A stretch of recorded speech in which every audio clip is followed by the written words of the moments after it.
高雄一个妈妈，甲7岁甲2岁半的查囝拜托，互一个年母来照顾。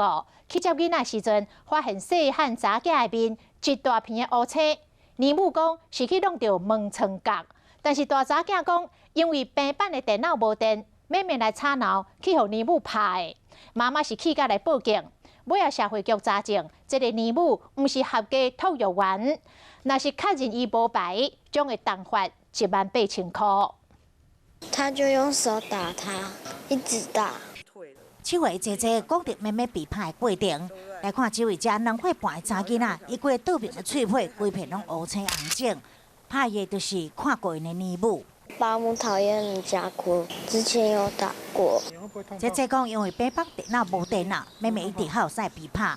这互妈妈是真唔甘，不过年母讲是囡仔家己去弄到床角，连眼窝这边的淤青是怎么装的？我这么相信他，而且姐姐还在，你知道吗？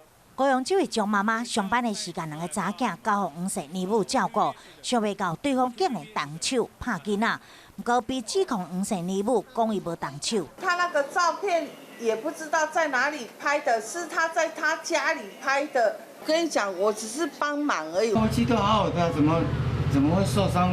家属嘛出来帮忙讲话，不过这个5岁年母被社会局查出今年6月无照顾孩童发生意外，因此被开罚6000。这个不能称保姆，因为他不是合格的居家托育人员。